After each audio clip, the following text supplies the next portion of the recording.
Rampal Sharma. Basically यहीं से हूँ, शुक्रगढ़ से, गाँव गंजसनी।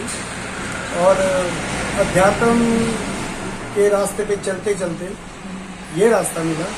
फिर इस प्रेम को या शौक को कह लीजिए, फिर मैंने अपना व्यवसाय भी बनाया और साथ में इस वास्तुकला को, मूर्ति कला को फिर से पुनर्जीवित भी किया जाए और दुनिया के सामने लाया जाए। ये मूर्तियों की कॉस्ट 5-6 हज़ार से शुरू होके लाखों में चली जाती है। वो डिपेंड करता है उसकी हाइट पे और उसके कारपेट पे, किस प्रकार की कला चाहते हैं, किस तरह का काम चाहते हैं, उसके हिसाब से मूर्तियों का रेट वेरी होता है।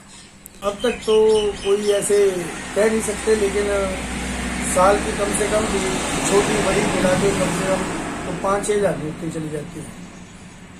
छोटी बड़ी जितनी भी 4-5 हज़ार के करीब समझो।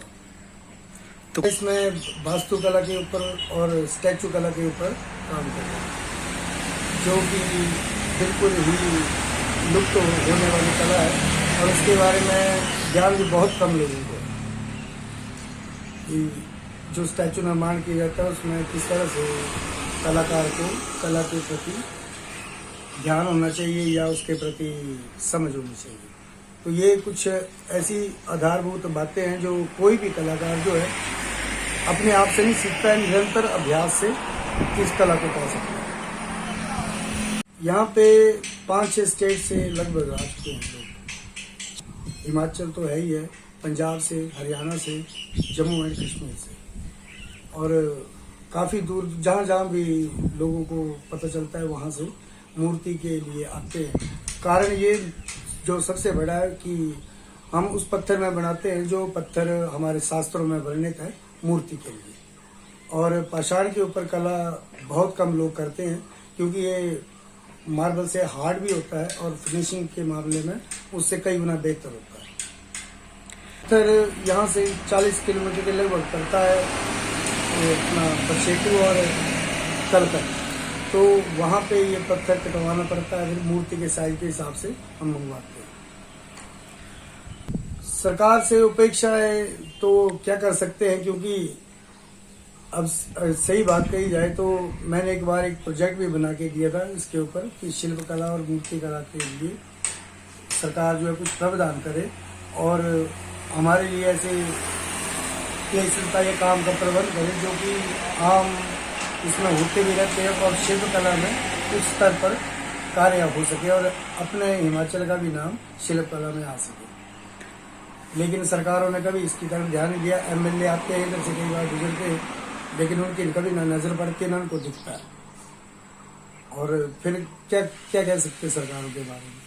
सरकारें तो किसी भी लेवल पे मात्र बस सरकार है, बस बाकी कुछ नहीं। जो काम सामने भी दिखता है वो उनको नहीं दिखता। और वोटिंग के लिए कह लीजिए या किसी और बातों के लिए तो बाकी सब कुछ उनको दिखता है।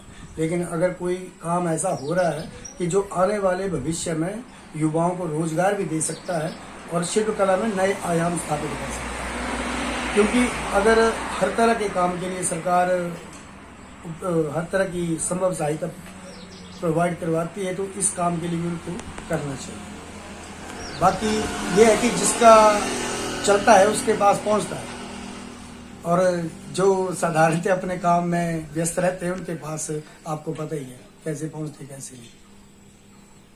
और आगे लाना चाहते हैं ताकि अच्छे से अच्छे कलाकार हिमाचल में बन सकें और हम भी राम मंदिर निर्माण और कई अन्य जगहों पर सहयोग कर सकें।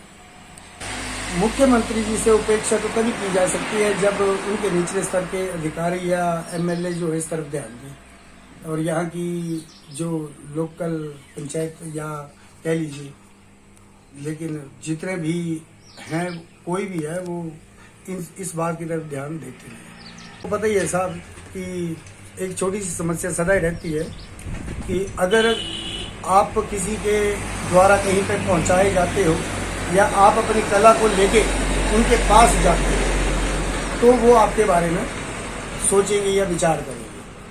लेकिन क्या एक आम स्तर पे जब काम हो रहा होता है तो क्या उनका इस तरफ ध्यान देना आवश्यक नहीं है? कि जो स्वयं वो आए और इन बातों के प्रति या इस कला के प्रति वो खुद विचार करें, लेकिन ऐसा नहीं है। तो हम उस तरह से पीछे रहते हैं। अब पार्टी विशेष से नाम जुड़े हैं, ना किसी तरह की राजनीति में कोई विश्वास रखते हैं, तो उसका ये भी एक कारण समझ लीजिए कि हमारी कला बस यहीं तक है। जो ये कह लीजिए कि जब जिस स्तर पे कोई मिलता है या जिस तरह की कला होगी, तो शायद एक दिन सरकारों को भी कान खुलेगी, उन तक भी ये पहुंचे कि नहीं, ये हिमाचल में भी कलाकार हैं और हिमाचल में भी उस स्तर की कला की जा सकती है जो वर्ल्ड लेवल पे की जाती है।